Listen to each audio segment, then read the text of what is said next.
Eleanor's old suitcase hit the marble floor so hard that it burst open. A sweater, 2 photographs, a bottle of medicine, a worn paperback, and nearly everything the 68-year-old woman still owned scattered across the polished lobby of the Grand Ashford Hotel. Dozens of guests turned to look. "Ma'am, pick up your things and leave."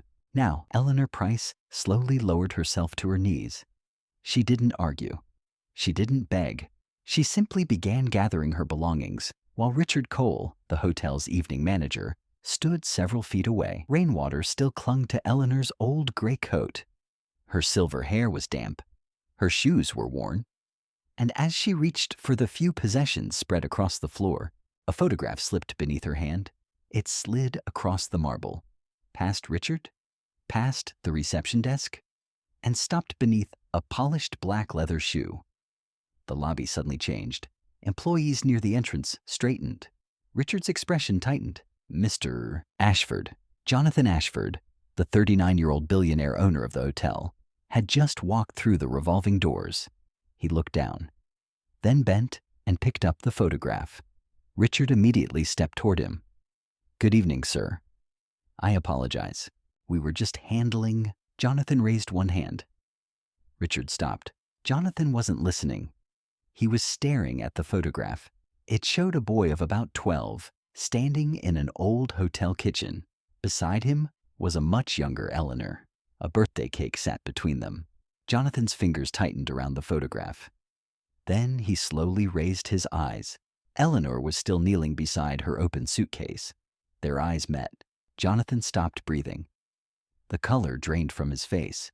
Eleanor didn't move. Neither did Richard. For several seconds, the billionaire seemed incapable of speaking. Then one word escaped his mouth. "Mom?" Richard froze.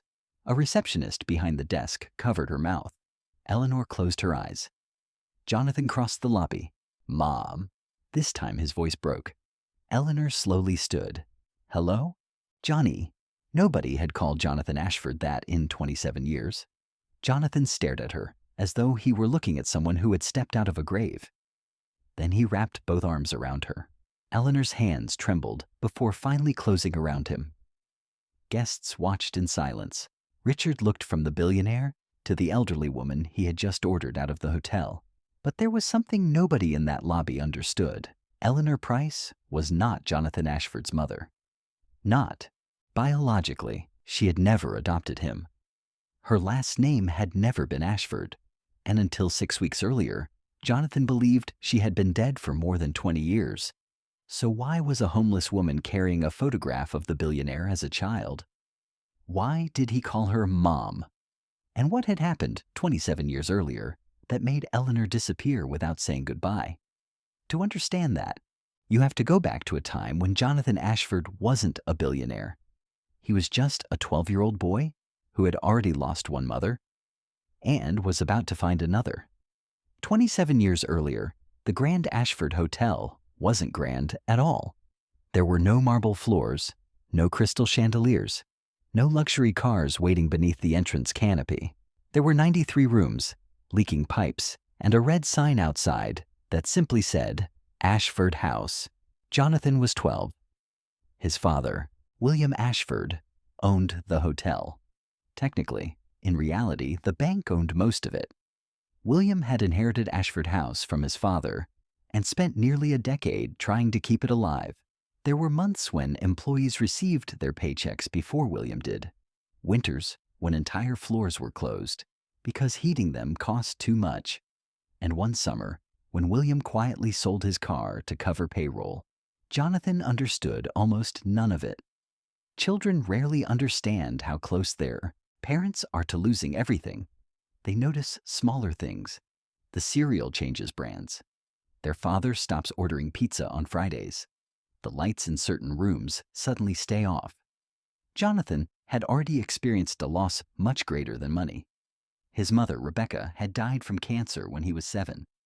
Afterward, William became a different man. Not cruel, not uncaring, just absent. He worked 14 hours a day, sometimes 16. He loved his son. He simply didn't know how to run a dying hotel and raise a grieving child at the same time. That was when Eleanor Price became part of Jonathan's life. She was 41, a housekeeper at Ashford House. She had worked there since before Jonathan was born. Every morning at 6, Eleanor entered through the employee door. By 7, she had already inspected 2 floors, and by 8, she usually found Jonathan sitting alone in the hotel kitchen before school. The first time she made him breakfast, he refused it. "I'm not hungry. You've been staring at that toast for 10 minutes?" I'm thinking. "About what?" "Not eating it?" Eleanor pushed a plate of scrambled eggs toward him. "Think while eating." Jonathan frowned. "You're not my mom." Eleanor paused. "No." "Then stop telling me what to do." "All right." She took the plate. Jonathan watched her walk away. "Where are you going?" "To eat your eggs. They're mine." "You said you weren't hungry." Jonathan jumped from his chair and took the plate back. Eleanor smiled. That was how it started. Not with some grand promise. Not with a dramatic conversation about grief. With eggs. Over the next 5 years, Eleanor became the person who noticed everything William missed. When Jonathan needed new shoes, when he was pretending not to be sick, when another boy at school broke his glasses, when Jonathan got his first B in mathematics and hid the report card because he thought his father would be disappointed. Eleanor attended a teacher conference when William couldn't. She taught Jonathan how to sew a button, how to iron a shirt, how to make scrambled eggs without burning them, and how to apologize without adding the word but. Every year on Rebecca's birthday, Eleanor took him to the cemetery. She never asked Jonathan to call her anything other than Eleanor. She never moved Rebecca's photographs. She never told him he needed to move on. She never tried to replace his mother. Maybe that was why Jonathan eventually began thinking of her as one. The first time he said it happened accidentally. He was 14. Eleanor was packing his lunch while Jonathan rushed toward the shack. "Employee entrance. Your bus comes in 4 minutes." "I know." "You said that 10 minutes ago." "I know." "You forgot your lunch." Jonathan grabbed it. "Thanks." He ran toward the door. "Bye, Mom." Jonathan made it halfway through the doorway before stopping. Eleanor froze too. Slowly, Jonathan turned around. Neither knew what to say. Eleanor finally smiled. "You're going to miss the bus?" Jonathan left. The next morning, he called her mom again, this time intentionally. William heard it. Jonathan expected his father to be angry. Instead, William lowered his coffee cup. He looked at Eleanor, then at Jonathan, and quietly said, "Your mother would have liked that." For Jonathan, that settled it. Eleanor wasn't Rebecca. She never would be. But she was family, and Jonathan believed she always would be, till one afternoon when he came home from school and Eleanor wasn't there. At first, he thought nothing of it. The following morning, her chair in the kitchen was empty. "Where's Eleanor?" William didn't look up from his paperwork. "She won't be coming in." "She's sick." "No." "Then where is she?" William hesitated. "She quit." Jonathan laughed. He genuinely thought his father was joking. "She didn't quit." "She did. She would have told me." William said nothing. Jonathan stepped closer. "Dad?" "She found another job." "Where?" "New Jersey." "When is she coming back?" "She isn't." Jonathan stared at him. "No." "Jonathan, she wouldn't leave without saying goodbye." William looked away. That frightened Jonathan more than anything his father could have said. He called Eleanor's number. Disconnected. He wrote to the address in her employee file. The letter came back unopened. He asked former employees. Nobody knew where she had gone. For weeks, Jonathan expected Eleanor to walk back through the kitchen door. Then weeks became months. Months became years. Eventually, Jonathan stopped asking. But he never stopped wondering. When he was 21, William finally gave him an answer. Eleanor had died. "A car accident," he said. Jonathan didn't ask where. He didn't ask when. He simply walked into the old hotel kitchen, sat in the chair where Eleanor used to drink her morning coffee, and cried alone. He had already lost one mother. Now, in his mind, he had lost another. And then Jonathan did what people often do when grief gives them nowhere to go. He worked. William died 7 years later. By then, Jonathan was running Ashford House. The hotel was still struggling. Jonathan renovated 6 rooms himself before he could afford contractors. He refinanced the property, expanded into the building next door, then bought a small hotel outside Philadelphia. Then, by 35, Jonathan controlled one of the fastest-growing privately held hospitality companies in Pennsylvania. Ashford House became the Grand Ashford. The leaking ceiling disappeared. The old carpet became marble. The red sign came down. Business magazines loved the story. They wrote that Jonathan Ashford had inherited a failing hotel and transformed it into an empire. Technically, that was true. But the articles never mentioned Eleanor. They couldn't. Nobody knew she existed still. Pieces of her remained everywhere. Before important meetings, Jonathan made scrambled eggs exactly the way Eleanor had taught him. Every Ashford hotel had a policy Jonathan personally insisted upon. At staff holiday dinners, employees ate before executives. Once, a board member asked him why. Jonathan answered, "Someone taught me that the people cleaning the rooms matter just as much as the people sleeping in them." He never explained who. Then, 6 weeks before that rainy night in the lobby, an envelope arrived at Jonathan's office. There was no return address. Inside was a photograph. The same photograph that would later slide across the marble floor. Jonathan was 12. Eleanor stood beside him, a birthday cake between them. On the back were 4 handwritten words. "I never left you." Jonathan stared at them for nearly an hour. There was a telephone number beneath the message. He called immediately. Disconnected. He called. Again. Nothing. That night, Jonathan barely slept. The next morning, he hired a private investigator. The investigator found fragments. Eleanor Price had lived in Camden, then Baltimore, then Richmond. She had worked housekeeping jobs in 4 hotels, a hospital, an assisted living facility. Then the trail became difficult to follow. Jonathan asked one question. Was there a car accident? The investigator frowned. What car accident? Jonathan felt cold. My father told me Eleanor died in 1. The investigator shook his head. I found no death certificate, no accident report, nothing indicating Eleanor Price died. Jonathan stared at him. So she's alive? As far as I can tell. Jonathan didn't know whether to laugh, cry, or become furious. For 27 years, he had believed Eleanor had abandoned him and then died. Now someone had sent him proof that at least half of that story was a lie. For 6 weeks, Jonathan searched. He didn't find her. Then Eleanor came to him. On a cold Thursday evening, Eleanor Price stepped through the revolving doors of the Grand Ashford, carrying an old suitcase. She almost turned around immediately. The lobby was nothing like she remembered.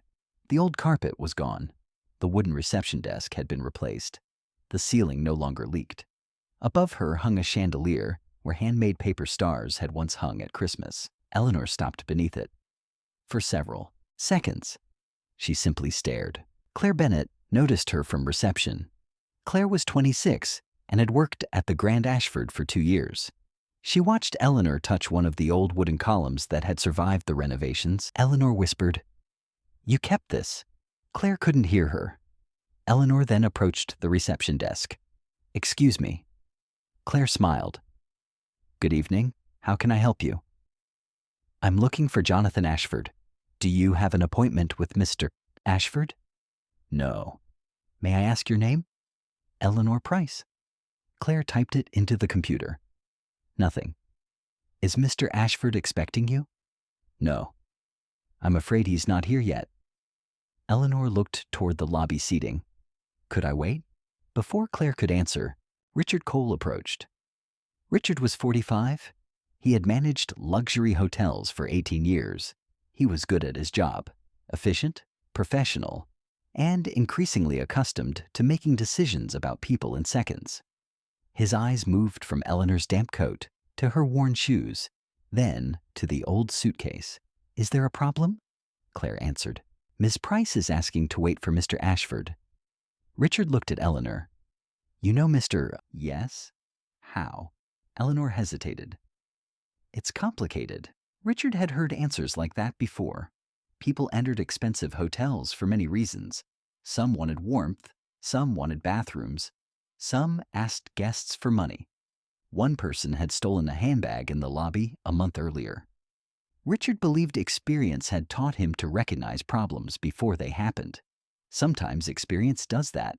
Sometimes it teaches us to turn assumptions into certainty. "Do you have a reservation?" "No." "An appointment?" "No." "Does Mr. Ashford know you're coming?" "No." Richard nodded. "Then I'm afraid you can't wait here." Claire glanced at him. "Mr. Cole, the lounge is almost empty." "This isn't a public waiting room." Eleanor remained calm. "I won't bother anyone. I'm sorry.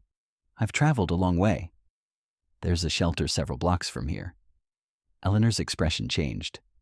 "I didn't ask for a shelter. I'm trying to help." "No." She looked directly at him.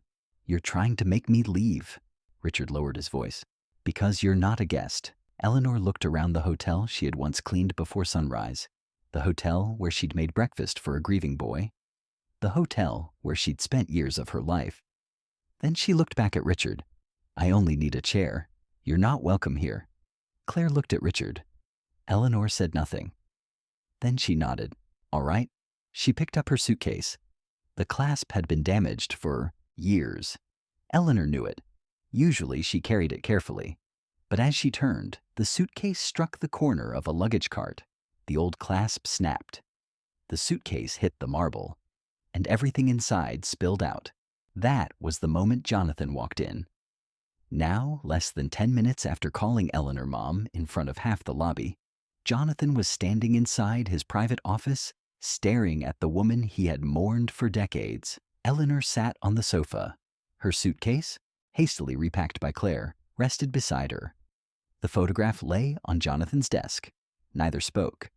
Finally, Jonathan turned. "You're alive." Eleanor gave a small, sad smile. "I noticed." "Don't." The smile vanished. "Sorry. You don't get to joke about this." "I know." Jonathan picked up the photograph. "You sent this?" "Yes." "Why?" "Because I didn't know whether you'd see me." "What does that mean?" "I didn't know whether you'd want to." Jonathan laughed once. There was no humor in it. "I thought you were dead." "I know that now." "My father told me you died." "I didn't know he told you that." "You disappeared?" "Yes." "You didn't call." "I couldn't." Jonathan stared at her. "You couldn't?" Eleanor lowered her eyes. "You couldn't find a telephone in 27 years?" "No." "That sounds ridiculous." "It does." "Then explain it." Eleanor looked toward a framed photograph hanging on Jonathan's wall. William Ashford. Jonathan noticed. "What did my father do?" Eleanor looked back at him. "Your father saved me." Jonathan wasn't expecting that. "What?" "He saved me?" "From whom?" Eleanor took a breath. "Your grandfather." Jonathan frowned. "My grandfather died when I was 9. "Yes." "I barely remember him." "That's probably a blessing." Jonathan sat across from her. "What did he do?" Eleanor looked at the old suitcase. Then she reached inside. From beneath the clothes, she removed a small metal box. She placed it on the table between them. Jonathan stared at it. "What is that?" "The reason I disappeared." Eleanor opened the box. Inside were letters, old bank documents, several photographs, and a small leather-bound ledger. Jonathan picked it up. "What am I looking at?" "Your grandfather's records." Jonathan flipped through several pages. Numbers, dates, initials, transfers. "I don't understand." "Your grandfather was taking money from Ashford House." Jonathan looked up. It was his hotel, not all of it. Eleanor explained that part of the business had belonged to other family shareholders. Jonathan's grandfather had moved money through accounts those shareholders didn't know existed. For years, everyone believed Ashford House was failing because of bad business. The truth was simpler. Money was disappearing. How did you find this? Eleanor almost smiled. I was a housekeeper. That doesn't answer the question. It does. Jonathan waited. People forget housekeepers are in the room. Eleanor looked toward the window. They discuss business while you're making beds. Leave papers in wastebaskets. Forget documents inside jackets. One afternoon, I found a bank statement in your grandfather's suite. The numbers didn't match what your father had told employees about the hotel's finances. So, you investigated my grandfather? I asked questions. That sounds dangerous. It became dangerous. Her voice changed. He realized I knew. Jonathan leaned forward. What happened? He offered me money. How much? $50,000. At the time, it was more money than Eleanor had ever imagined possessing. What did you do? I refused. Jonathan already knew the answer. What happened next? He threatened me. With what? Eleanor looked at Jonathan and stopped. Me. He knew you called me Mom. Silence. He knew what you meant to me. Eleanor continued. He said if I exposed him, he'd make sure your father lost the hotel. Jonathan's jaw tightened. He told me you'd lose your home. That isn't a threat against me. No. Eleanor looked down. Then he threatened to accuse me of stealing. Jonathan said nothing. He controlled financial records, payroll, cash deposits. Her voice became quieter. I was a housekeeper with no money and no attorney. He was a wealthy businessman whose family name was on the building. Jonathan finally understood. You thought nobody would believe you. I knew some people wouldn't. What did you do? I went to your father. Jonathan stood. Dad knew? Yes. Everything? Enough. And he told me you quit? Eleanor nodded. Why? Because we made a plan. What plan? Your father needed time. Eleanor explained. If William publicly accused his own father immediately, the scandal could have destroyed the already struggling hotel. Dozens of employees could lose their jobs. William asked Eleanor to leave Philadelphia temporarily while he gathered evidence and separated the hotel from the fraudulent accounts. How long? 3 months. Jonathan stared at her. 27 years is a strange 3 months. I know. What happened? Your grandfather died before your father finished. Jonathan frowned. That should have ended it. No. Why? Because your grandfather wasn't working alone. Jonathan slowly sat. Who? Eleanor looked directly at him. Thomas. Jonathan stared. My uncle? Yes. Thomas Ashford? Yes. The same Thomas Ashford who had sat on Jonathan's board for 15 years. The same Thomas who attended William's funeral. The same Thomas who helped Jonathan negotiate 2 of the largest hotel acquisitions in the company's history. Jonathan stood. No. I wish I were wrong. He helped me build this company. I know. He was at my wedding. I know. How much does he know about you? All of it. Jonathan picked up his phone. Eleanor immediately stood. Don't. I'm calling him. No. Why? Because you're angry. He helped erase you from my life. And calling him while you're angry won't give you 27 years back. Jonathan stared at her. Are you afraid of him? Eleanor didn't answer. Eleanor. Yes. That single word changed Jonathan's expression. Eleanor had entered a hotel carrying everything she owned. She had faced the boy she'd abandoned. She had walked back into the place, connected to the most painful period of her life. But Thomas's name frightened her. Jonathan slowly lowered the phone. Why now? Eleanor looked at him. What changed? She reached into the metal box again. This time she removed an envelope. Jonathan recognized the handwriting immediately. His father's. Where did you get that? It arrived 6 weeks ago. Jonathan froze. 6 weeks. The same week. He'd received the photograph. Eleanor handed him the letter. Jonathan unfolded it. Eleanor, if Jonathan ever becomes powerful enough that Thomas can no longer hurt him, tell him everything. If I am gone, give him the ledger and tell him I'm sorry for what I asked you to sacrifice. William, Jonathan read it once. Then again, my father wrote this 26 years ago. Why did you only get it now? The attorney holding it retired. His office found the file. Jonathan looked at Eleanor. So you received this and sent me the photograph? Yes. I never left you. Eleanor's eyes filled. I didn't know what else to write. Jonathan's expression hardened. But you did leave. Yes. You could have come back after my grandfather died. Yes. After Dad died. Yes. After I became an adult? Yes. Every answer hurt more because Eleanor refused to defend herself. Why didn't you? At first, because Thomas was still there. And later? Eleanor swallowed. Because I was ashamed. Jonathan said nothing. I watched your life from far away. You knew where I was? Yes. You knew about the company? Yes.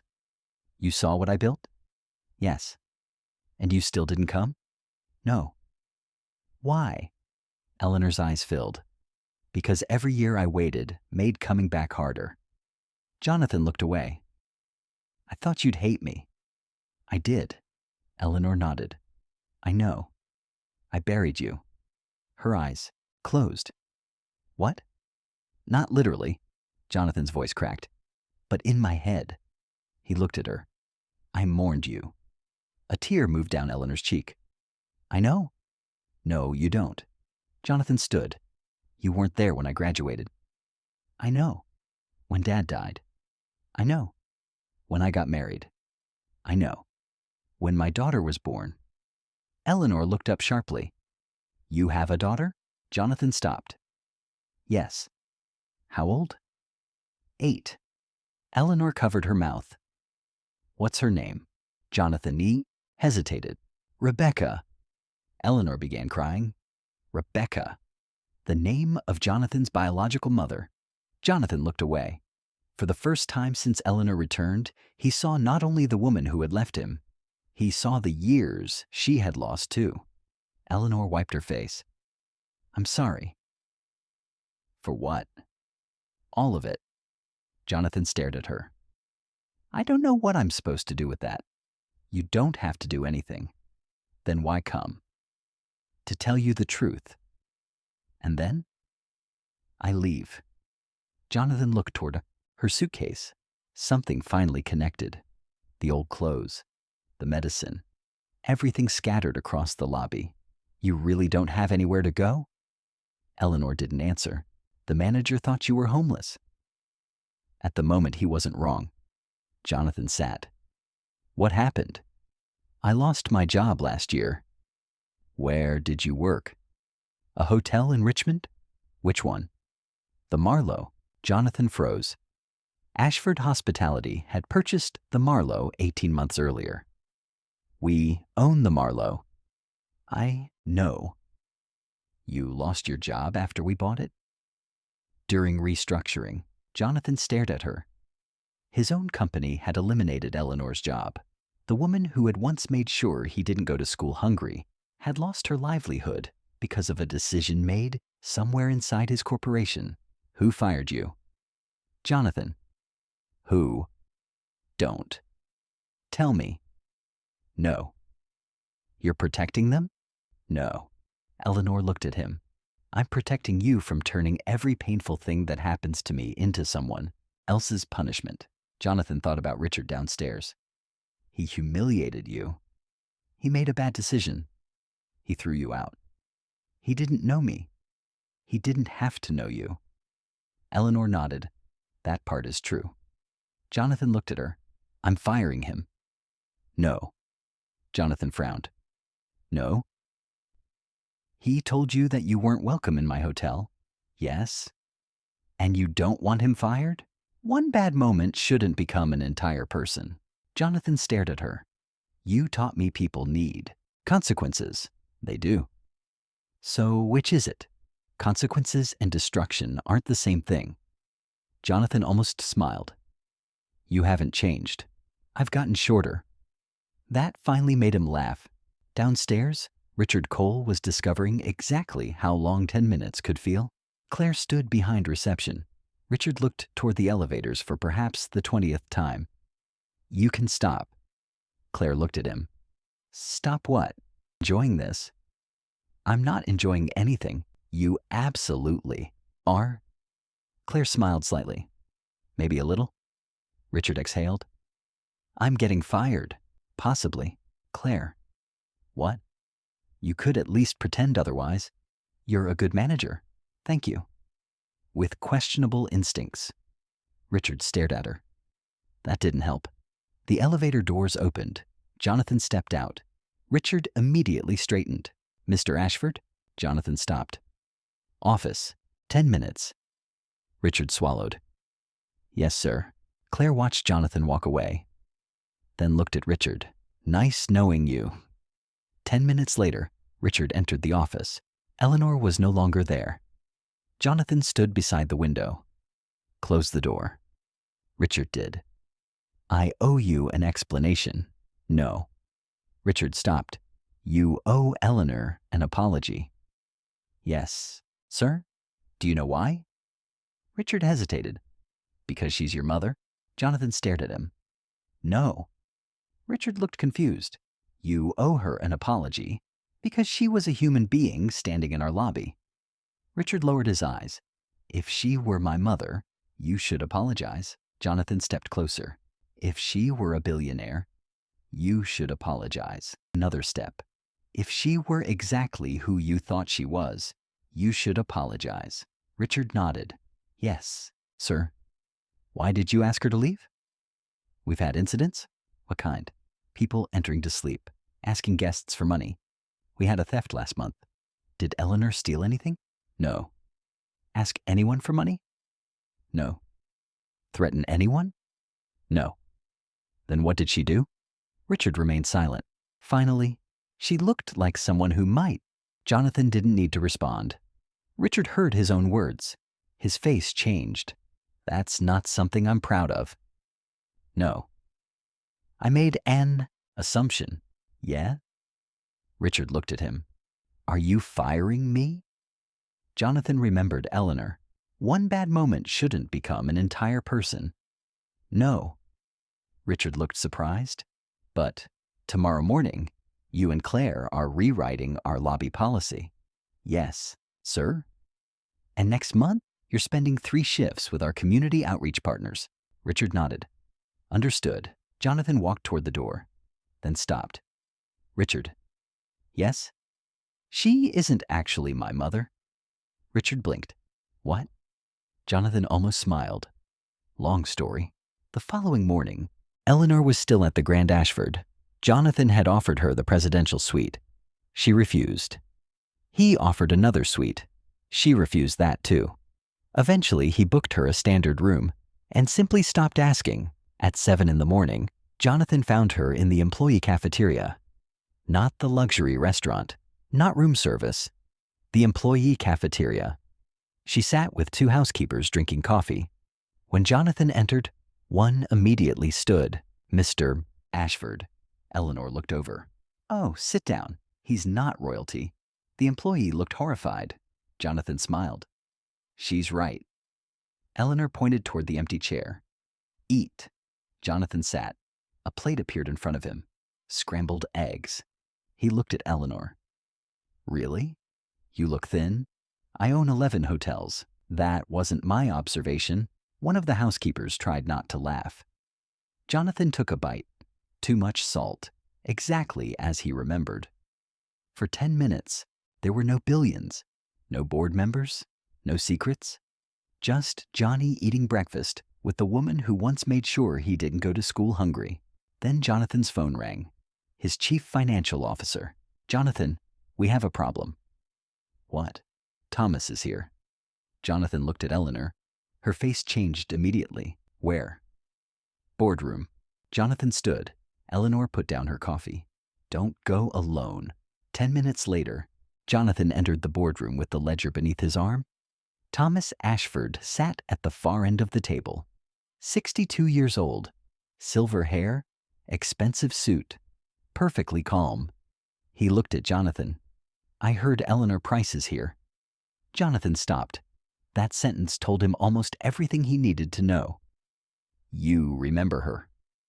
Thomas smiled faintly.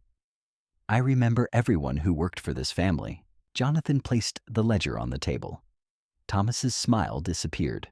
Do you remember this? For several seconds, Thomas said nothing. Then, so she finally came. Jonathan stared at him. You knew she was alive? Of course. My father told me she died. That was William's decision. And you let me believe it. You were young. Jonathan's hands tightened. Tell me about the ledger. Ancient history. Then this should be easy. Thomas leaned back.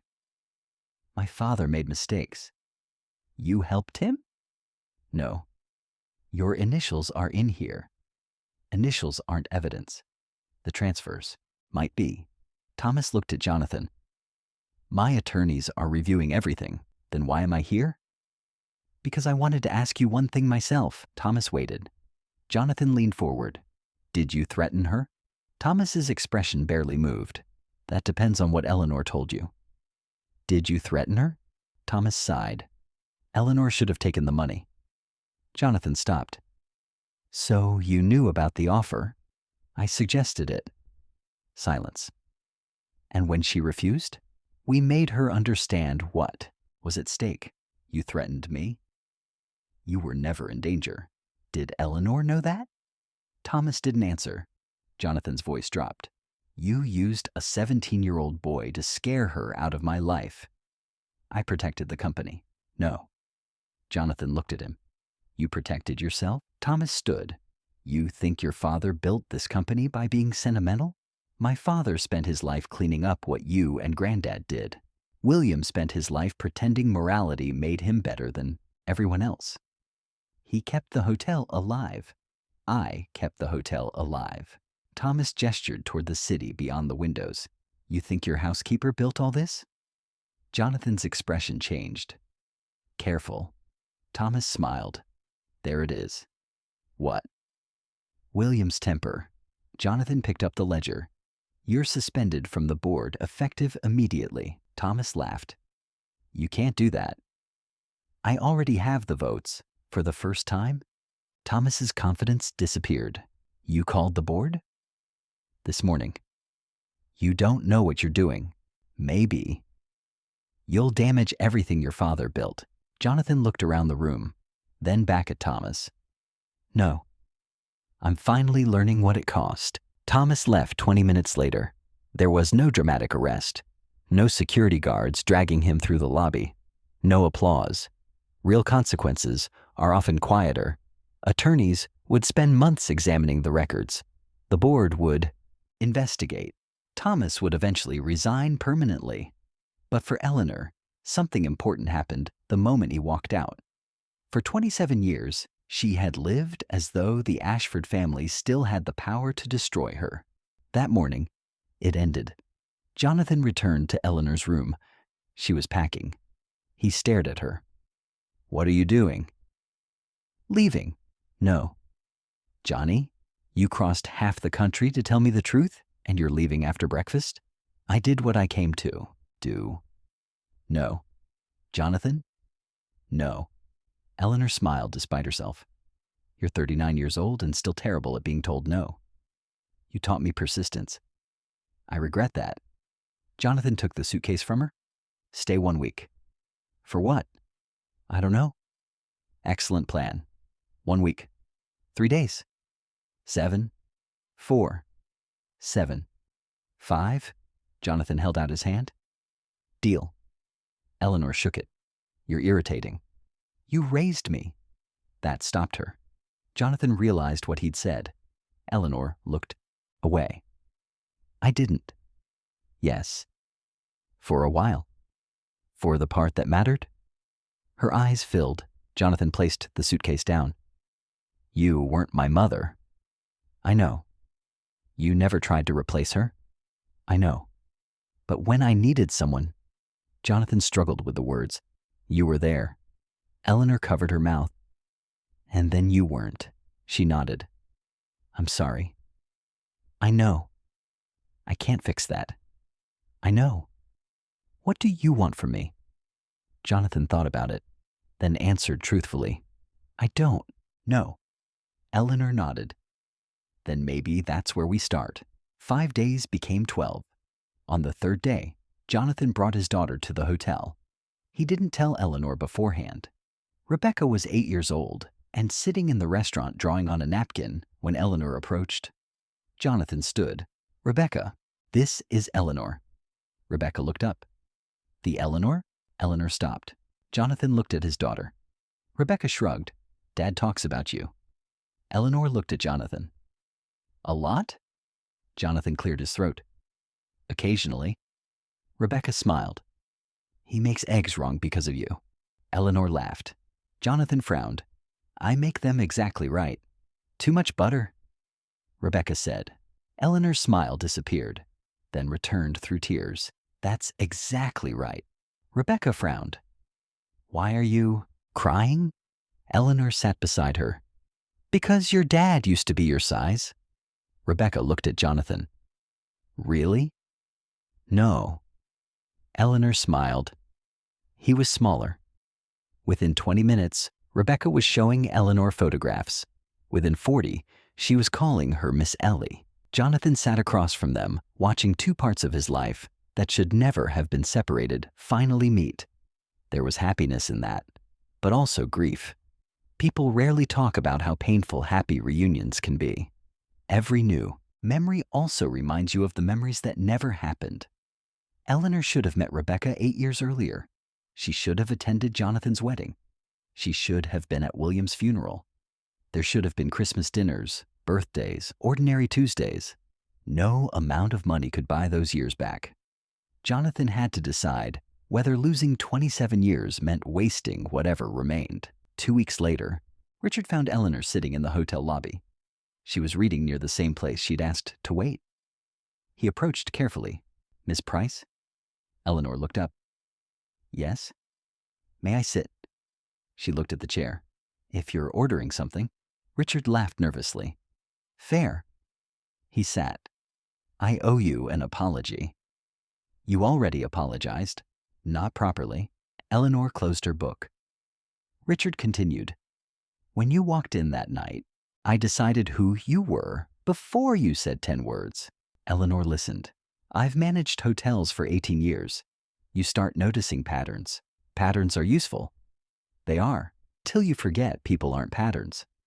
Richard looked at her. Yes? Eleanor smiled faintly. Then you've learned something. Richard hesitated. Can I ask you something? Apparently. Why did you tell Jonathan not to fire me? I didn't defend what you did. No. You believe I deserved another chance, Eleanor thought for a moment. I believe most people do. Even people who hurt you? Especially if they're willing to understand how. Richard nodded. Eleanor reopened her book, then added, Don't make me regret it. Richard smiled. I'll try. 3 months later, Ashford Hospitality quietly introduced a new policy. Anyone entering one of its hotels seeking temporary refuge from dangerous weather could remain in a designated lobby area without being required to purchase anything. Hotels also formed direct partnerships with local outreach organizations. Richard helped design the policy. Claire trained employees. Eleanor refused every attempt to have the program named after her. Jonathan tried once. Eleanor threatened to tell the board about the time he cried because a pigeon stole his sandwich when he was 9. Jonathan immediately withdrew the proposal, but Eleanor accepted something else. Jonathan offered her an executive position. She laughed, then declined. Instead, she agreed to speak to new hotel managers during training. On the first day, Eleanor entered the room carrying her old brown suitcase. She placed it on a table. What do you see? The answers came quickly. Old luggage, someone traveling, someone poor, someone who needs help. Eleanor waited, then said, You've known this suitcase for 30 seconds and already invented the person carrying it. The room became quiet. That's what we do. She placed one hand on the suitcase. We see clothes before character, money before history, job titles before sacrifice. Then she told them, hospitality begins before you know whether someone can afford the room. Jonathan watched from the back. Eleanor pretended not to notice him. The investigation into Thomas took months. Some of what happened decades earlier could no longer be prosecuted, but records confirmed that Thomas and his father had participated in improper transfers. Thomas resigned permanently from Ashford Hospitality. The company compensated families of former minority shareholders who had been affected. Jonathan hated that the consequences seemed too small compared with the years Eleanor lost. Eleanor saw it differently. Justice isn't always watching someone suffer, she told him. Sometimes it's stopping what they did from continuing. 6 months after Eleanor entered the Grand Ashford with nowhere to sleep, she moved into a small apartment 3 blocks from the hotel. Jonathan offered her a penthouse. She refused. He offered to buy her a house. She refused. He offered to buy the entire apartment building. Eleanor threatened to move to another state without giving him the address. Jonathan finally understood the negotiation. They settled on a normal apartment with an elevator. Every Sunday, Eleanor came to Jonathan's house for dinner. Rebecca stopped calling her Miss Ellie several months later. It happened without ceremony. They were in the kitchen. Rebecca was reaching for a bowl on a high shelf. Grandma Ellie, can you get that? Eleanor froze. Jonathan froze. Rebecca didn't notice. Grandma Ellie? Eleanor slowly reached for the bowl. Here. Thanks. Rebecca ran into the dining room. Eleanor remained facing the cabinet. Jonathan said nothing. Several seconds passed. Eleanor wiped her eyes. If you say anything, I'll deny it. Jonathan smiled. I didn't say anything. Good. He turned back toward the stove. Eleanor sniffed. You're burning the onions. I know. No, you don't. She pushed him aside. Some things really didn't change. Almost 1 year after Eleanor returned, another storm hit Philadelphia. Rain covered the windows of the Grand Ashford. Jonathan entered the lobby shortly after 7, then stopped. Eleanor was sitting in the exact chair where Claire had suggested she wait the first night. Her old brown suitcase sat beside her. Jonathan frowned. What happened? Eleanor looked up. Nothing. Why do you have the suitcase? Training tomorrow. Jonathan relaxed. Richard stood near reception. Jonathan looked at him. Is she allowed to sit there? Richard looked toward Eleanor. She hasn't ordered anything. Eleanor narrowed her eyes. Richard continued. So apparently we're going to have to throw her out. Jonathan laughed. Eleanor pointed at Richard. Careful. Richard smiled and returned to work. Jonathan sat beside Eleanor. For a while, they watched the rain. Then Eleanor looked around. It changed. What? This place. Jonathan followed her eyes. The marble, the chandelier, the employees, better or worse? Bigger. That wasn't my question. Eleanor smiled. Some things are better, some aren't. That's life. Jonathan looked upward. Why did you stop beneath the chandelier that first night? Eleanor turned. You noticed? Claire did. Eleanor stared toward the ceiling. There used to be a water stain up there. Jonathan laughed. What? Your grandfather refused to fix the roof. I remember the leaks. You should. We put buckets everywhere. Jonathan smiled. The first Christmas after your mother died, your father couldn't afford decorations. Jonathan listened. So the employees made them. Something moved inside his memory. Paper stars. Eleanor looked at him. You remember? A little. We hung one right there. She pointed beneath the chandelier. You stood on a chair and nearly fell. I don't remember that. I do. Jonathan looked at her. You remember everything. No. Her smile faded. I've forgotten plenty. She looked toward the revolving doors.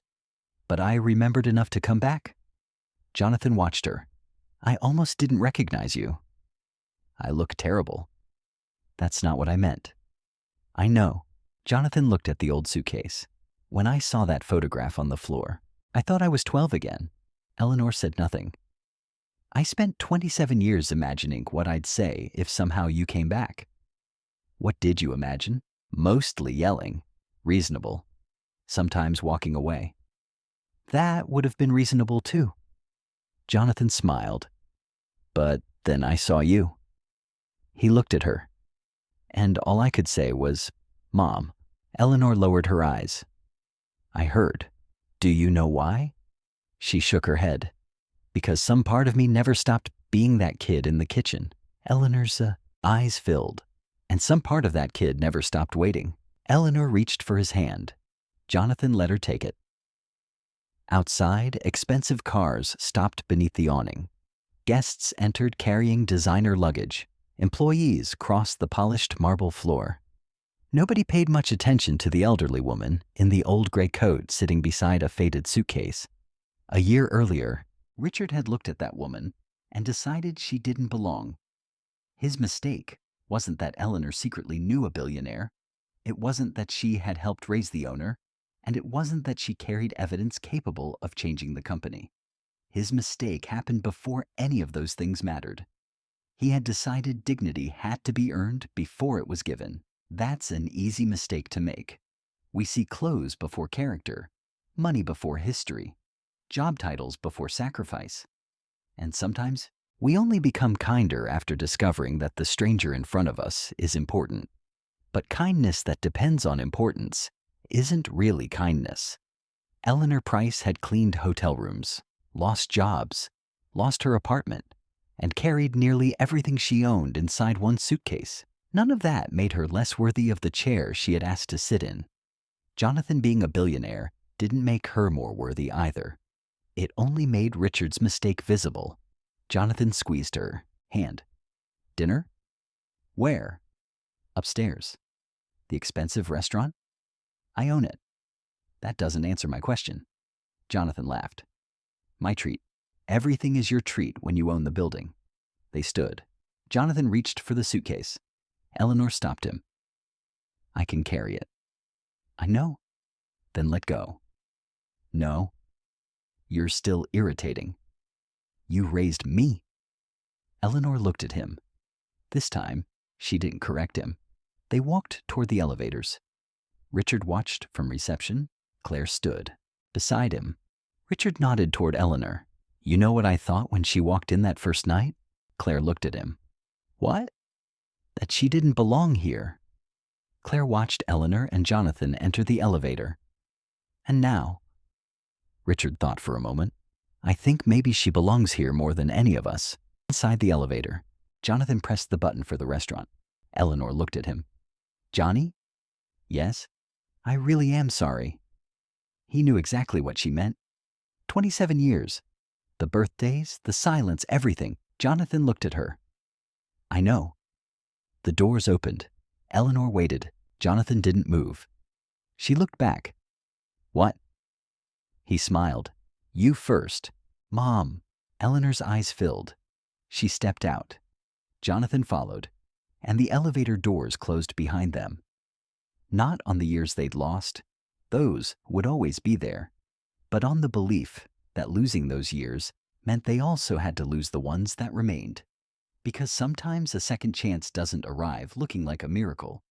Sometimes it arrives soaking wet from the rain, wearing an old gray coat, carrying a faded suitcase, and asking for nothing more than a place to wait.